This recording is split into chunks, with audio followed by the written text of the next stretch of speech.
Kecamatan Mungkit. Kecamatan Mungkit adalah sebuah kecamatan di Provinsi Jawa Tengah yang bersebelahan terhadap Kecamatan Borobudur yang memiliki bangunan Candi Borobudur. Jadi Candi Borobudur ada di 11 km arah tenggara dari desaku atau kediamanku. Nah, pada abad ke-8 wilayah Kecamatan Mungkit disebut sebagai wilayah Wungkal. Wungkal adalah batas antara kekuasaan dinasti Sailendra yang beriman Buddha Mahayana dan Wangsa Sanjaya yang beriman Hindu Siwa. Jadi di sebelah Kecamatan Borobudur rata-rata adalah bangunan candi Buddha atau kebudayaan Buddha hingga ke Mendut, Candi Mendut. Sedangkan di Kecamatan Mungkit yang lainnya, desa-desa batas tersebut memiliki situs dari peradaban Hindu Siwa dari dinasti atau Wangsa Sanjaya. Kecamatan Mungkit dialiri oleh Sungai Elo yang mengalir ke arah selatan menuju ke Sungai Progo. Nah, desaku ada di sebelah timur dari Sungai Elo tersebut. Rata-rata banyak sungai mengalir dari arah timur atau dari timur menuju ke Sungai Elo di sebelah barat. Sungai-sungai tersebut menjadi batas-batas desa pada abad ke-8. Yang saya tahu dari hasil perusuhan survei itu daerah Buddha itu yang jadi batas itu adalah di desa Dusun Cabean. Sebelah selatannya ada Sungai Sinang yang menjadi batas antara ke Buddha Mahayana, dan sebelahnya lagi di Cabean hingga ke desa saya itu Hindu Siwa. Nah, lalu desa Rambiana, Parimondo juga dibatasi oleh sungai-sungai, tapi masa kini sungai tersebut sudah menjadi sungai purba karena bergeser oleh erupsi Gunung Merapi pada tahun 1906. Itu teori Van Alp. Lalu sedangkan desa saya sendiri menurut isi dari tulisan Lingga bertulis Ijing Dandang yang saya temukan pada 2016 itu tersebut bahwa desa saya dibatasi oleh sungai Mauraka. Mauraka yang dimaksud adalah Mangu dan Kunjang. Sungai Kunjang ini menjadi Prasung. Prasung sendiri sebenarnya adalah aliran air ke Padetaan. Lokasi Padetaan pada masa kini menjadi Dusun Tirto, Desa Parimono, yang berhulu dari air kali Kunjang Purba tersebut. Lalu sebelah utara desa saya dibatasi oleh Sungai Mangu Purba. Nah, kali ini kita akan coba belusuri di daerah Pare. Pare itu adalah dusun di desa Blondo sebelah utara desa saya. Desa Blondo sendiri juga banyak memiliki situs candi, makanya saya coba belusuri ke daerah Pare. Pada bulan kemarin saya menemukan candi di dusun Kalangan Dawet, atau tepatnya tepat di utara dusun saya. Itu dusun batas antara desa Blondo dan desa Ambartawang. Blondo sendiri terjadi dari etimologi karena dulu banyak di tepi jalan banyak orang jualan blondo. Blondo itu nama makanan. Sedangkan Ambartawang desa saya, ambar itu harum, tawang itu atas, artinya ada keharuman di atas. Disebut gitu karena topografi desa saya berbukit yang disebut pagar gunung, kini jadi gergunung. Banyak situs candi di desa saya yang sesuai lokasinya itu setelah saya cermati, kalau bahasa Jawanya saya tamatkan itu seperti kompleks Candi Hindu Siwa didirikan oleh Pamgat Swang pada 19 Februari 881. Sedangkan di daerah barat desa saya, di sebelah barat Sungai Elo itu ada kira-kira berapa kilo itu ada aliran Sungai Progo Purba. Di sana juga banyak situs Nah, kebetulan di Plandi kami dan saya dan komunitas bertemu seseorang yang menemukan prasasti setelah dibaca ternyata bertahunkan 847, berarti lebih tua sebelah barat Sungai Elo ketimbang sebelah timur Sungai Elo. Elo sendiri adalah nama pohon, jadi pada zaman dulu banyak pohon elo. Elo sendiri pada masa kini entah nama pohon apa, mungkin pohon gayam elo. Nah, di Pare sendiri, Pare adalah etimologi dari kata Paremanan. Kan di utaranya lokasinya di utara desa saya, sedangkan di sebelah selatan saya juga ada desa namanya Paremono. Paremanan adalah rest area. Jadi pada masa Mataram Islam, jalur dari Jogja ke Magelang itu melewati desa saya, sedangkan jalan raya yang sekarang ada itu adalah bikinan VOC Belanda, jadi lebih mudah. Lalu di Dusun Pare sendiri juga diketemukan situs dua patung Durga dan Nandi atau sapi kendaraannya Dewi Durga. Sayangnya patung Durga hilang.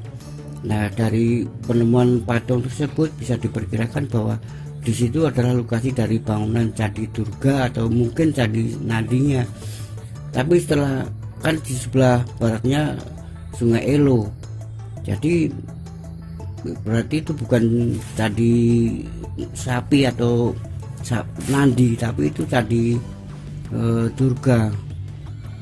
Sedangkan di Kalangan Dawet, Dusun Kalangan Dawet itu ada di dekatnya sebelah mana ya, sebelah tenggaranya dari Dusun Pare Desa Blondo ini. Nah, di sana juga ada situs bangunan candi yang terpendam. Itu menurut saya adalah Candi Sudut sebelah barat kiri yang jadi batas antara desa saya dan desa, entah desa apa namanya pada zaman dulu di sebelah utara desa saya. Desa saya sendiri pada zaman dulu abad 8 namanya Sri Tambiku, kini menjadi Dusun Sri Kuwe. Lalu di Pare ini juga struktur tanahnya itu berpasir dan berkerikil. Itu terjadi karena Sungai Mangung kan dulu mengalirnya tepat di sebelah utara desa saya, yang kini menjadi legok memanjang di Bulak sawah itu menuju ke Sungai Elo. Nah, lalu bergeser dua kali hingga sekarang lokasi dari Sungai Elo tersebut ada Sungai Mangu tersebut ada di sebelah utara Dusun Pare. Di sebelah utaranya Sungai Mangu masa kini ada dusun namanya Dusun Brogo, Butuh, Karanglo dan sebagainya. Nah, dan di situ di dekat muara pertemuan Sungai Mangu dan Elo itu dulu pada zaman hingga tahun 90-an kemarin masih ada bukit yang bukit kecil tuh, warga menyebutnya sebagai Bukit Centong. Entah centong itu apa maksudnya, atau bentuknya seperti centong atau apa, tapi centong. Nah, di situ menurut warga ada gua. Sayangnya kok terus dikeruk tanahnya pakai bigu gitu, habis kan jadi start buat arung jeram rafting. Nah, tepat di sebelah utaranya gunung Bukit Kecil Bukit Centong itu adalah lokasi dari Dusun Karanglo. Nah, dari namanya kita juga bisa tahu Karang itu bahasa Jawa kan bukit, Karanglo. Jadi pada zaman dulu ada bukit kecil yang penuh pohon lo itu, pohon elo itu. Di situ juga ada situs Yoni sama Lumpang Sajen di Kali Suso. Kali Suso mengalir ke Sungai Mangu. Sungai Mangu lalu mengalir ke Sungai Elo. Tepat di sebelah barat pertemuan Sungai Elo dan Mangu adalah Dusun Gedongan Desa Blondo.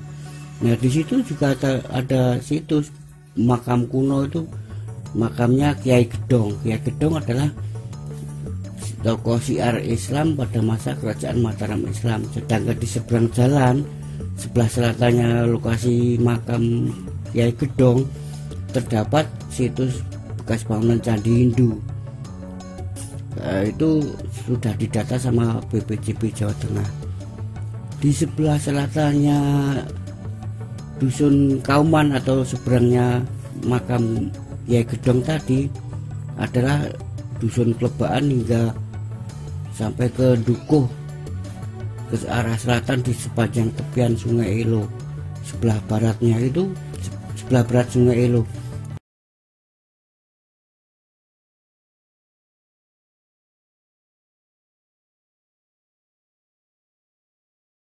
Oleh pihak BPJB dan Borobudur, sedangkan di daerah selatan tidak diamankan oleh daerah Borobudur, Balai Konservasi Candi Borobudur. Balai Konservasi Borobudur memiliki wilayah pelestarian itu 10 km lingkar 10 km dari bangunan Candi Borobudur dan selebihnya adalah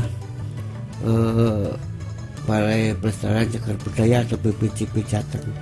Sedangkan desa saya kan 11 km ada di wilayahnya BPJB. Jadi saya kalau menemukan situs dan sebagainya saya langsung ke BPJB. Itu kita kembali ke Pare ini. Di Pare ini juga terdapat sebuah sedang yang lokasinya dekat sama bekas bukit Centong tadi. Sedangkan Pare sendiri terbagi menjadi dua berdasarkan lokasinya, kan ada di bawah sama atas, jadi namanya Pare Ngisor, Pare Dhuwur, Pare atas, Pare bawah. Di Gunung Centong itu sendiri ada di Pare bawah yang tepat di tepi Sungai Kunjang. Tapi Sungai Kunjang masa kini, entah pada zaman dulu Sungai Kunjang mengalirnya kan di sebelah selatan. Nah di dekatnya itu ada sendang atau mata air kuno. Sedangkan mata air dan sungai kan pada peradaban Hindu Siwa kan sangat sakral. Lalu saya belusui gini, tapi ternyata situs bebatuannya sudah punah. Ya itu tadi kan gara-gara dikeruk sama bigu itu tadi. Lalu di sebelahnya, tepat di setelah jembatan di atas muara pertemuan Sungai Mangu dan Elo tadi kan ada jembatan kecil jalan yang menuju ke Dusun Karanglo dan Senden, lalu Butuh. Nah di Dusun Butuh sendiri ada bekas bangunan candi yang kini menjadi bangunan masjid. Itu adalah Candi Patok dari desa yang bersebelahan sama desa saya pada 48. Sedangkan tepat di sebelah timurnya masjid itu banyak batu kenteng atau umpak soko, batu penyangga tiang pendopo. Tapi bukan pendopo yang balik kambang. Jadi pada zaman dulu kan pandita atau ustate orang Hindu itu kan orang beriman itu memberikan ajaran itu dan sebagainya di balik kambang itu, yang lokasinya tepat di dekat bangunan Candi Patok. Sedangkan di sebelah timurnya lokasi bekas balai kambang atau bangunan untuk pertemuan warga tersebut ada sebuah sedang yang tepat di Kali Susuh, di tepi Kali Susuh. Itu namanya bekas pertetaan bagi Candi Patok tersebut. Di Pare atas juga di tepi Sungai Mangu, tapi yang Pare atas. Jadi lokasinya ada di sebelah timurnya Bukit Centong tadi. Itu juga dulu pernah ada mata air yang jadi pertirtaan. Nah itu kan jelas pertirtaan bagi candi yang saya bilang tadi, Candi Nandi, ada Candi Durga yang lokasinya deket sama tempat penemuan situs dua patung tadi. Sayangnya kan di tepi jalan raya. Sekarang tinggal patung sapinya, patung Durga di begal diambil sama orang itu kan ke jalan raya dari Jogja ke arah Magelang. Dusun Pare Ngisor sendiri, bila ada bukan warga Magelang kan bisa tahu lokasinya sebelum jembatan Sungai Elo, sebelum dari arah Jogja ke Magelang itu, jadi sebelah kanan itu. Sebenarnya banyak banget situs kuno abad 8 di wilayah Kecamatan Mungkit, tapi entah warga kurang memahami cagar budaya dan melestarikannya. Sedangkan cerita sejarah sendiri juga banyak bergeser jadi kisah klinik, mistis, dan keajaiban-keajaiban yang tidak masuk akal. Banyak superhero bisa terbang, bisa banyak keajaiban-keajaiban kesaktian pada zaman dulu. Padahal realita kan dijajah Belanda aja sampai 3,5 abad. Makanya kan saya jadi selain guyu dewe, kenapa mikirnya apa tokoh-tokoh bisa superhero gitu dipercaya. Kan zaman dulu belum ada HP dan sebagainya, koran juga belum ada, berita TV juga ada, jadi berita cuma dari mulut ke mulut. Nah, maka pantas kalau beritanya jadi berlebihan. Seperti juga di Magelang, kisah apa Syekh Subakir perang melawan jin. Bagaimana mungkin bila Anda mengaku Islam, mengapa percaya pada orang bisa berperang sama jin? Yang ada kan itu cuma Nabi Sulaiman. Kalau berperang saya kira bukan itu. Kan zaman dulu Magelang masih pasca ditinggal oleh kerajaan Mataram kuno yang beriman Hindu kan jadi kosong, tanpa negara, tanpa pemerintahan, jadi banyak begal, lalu kepercayaan baru, iman pada hilang dan sebagainya. Lalu pada masa Mataram Islam kembali dikuasai, kebetulan Syekh Subakir sendiri ada di wilayah dari keraton yang ada di utara Pantura sana, kerajaan Pajang atau mana itu, lalu menyebarkan Islam. Akan sulit, menyebarkan Islam kan sulit, melawan istilahnya klenik, dukun dan sebagainya. Nah dari situ kan istilahnya berperang santet atau gimana. Lalu dari mulut ke mulut tadi cerita jadi berubah perang melawan jin. Sedangkan di Bukit Tidar sendiri makam Kiai Sepanjang. Ya Sepanjang kan bukan itu nama senjatanya, tombaknya Syekh Subakir. Jadi itu kiai itu bagi orang Jawa itu bukan asal orang ustadz atau tokoh agama disebut kiai, bukan. Kiai itu istilahnya sebutan untuk yang dimuliakan atau yang sakral gitu, misal keris dan sebagainya. Di Solo sendiri kan pernah ada itu kebubulir namanya Kiai Slamet. Dia kan bukan ustadz, bukan tokoh agama.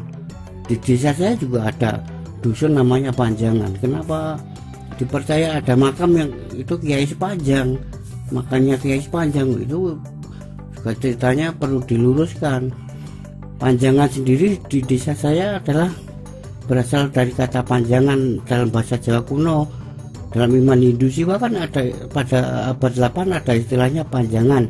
Panjangan sendiri pada umat Islam disebut sebagai wakaf atau tanah yang diberikan gitu.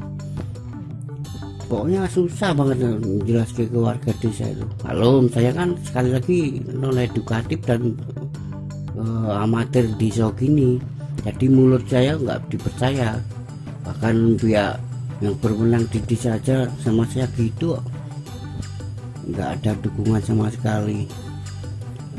Padahal situs bangunan jadi banyak banget di desa Pari, desa Plodo, Senden, Ambartawang, Parimono, Rabiana, Bumirjo, Bayanan dan sebagainya, Pasuruan juga.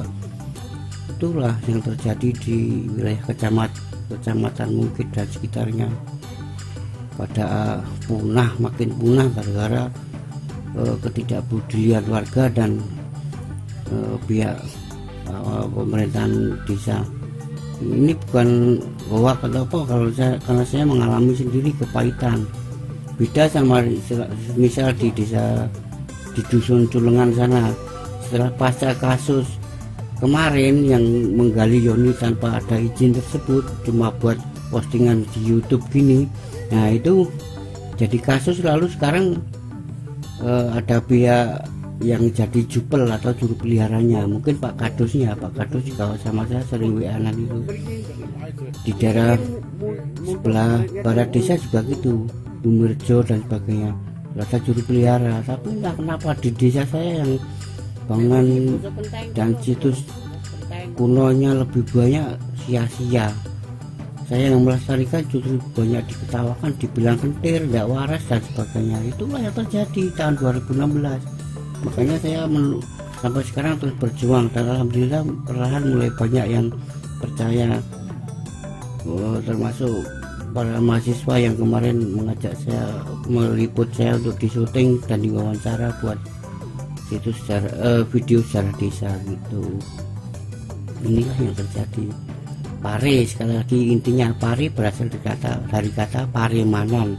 Paremono juga dari kata paremanan, jadi rest area. Bukan parinis mono, dan pare bukan karena ada pohon-pohon pare, bukan. Itu semoga bermanfaat aja. Kalangan dawet itu juga terhalang, kekalang. Kan ada di utaranya Pager Gunung desa saya. Di selatan di Pager Gunung juga ada dusun namanya Kalangan, itu sama-sama terhalang. Kalangan dawet karena dulu banyak orang jualan dawet. Lalu Butuh, entah kalau disebut nama Butuh yang lokasi jadi patok desa sebelah utara desa saya pada abad 8 itu, entah maksudnya apa kalau disebut Butuh, ada butuhnya atau apa nggak tahu. Nah di utaranya pertemuan muara Kalimangu dan Elo juga ada pertemuan Sungai Gono dan Sungai Elo. Nah, Sungai Gono sendiri jadi batasnya desa sebelah utara saya itu, yang terdiri dari desa desa Senden dan Treko. Nah, sebelah utaranya mengalir Sungai Gono yang jadi batas. Sebelah utaranya adalah Kecamatan Tampir. Di sana juga ada bangunan candi di Dusun Beji, di bukit kecil itu, dan petirtaannya di bagi candi Beji tersebut juga ada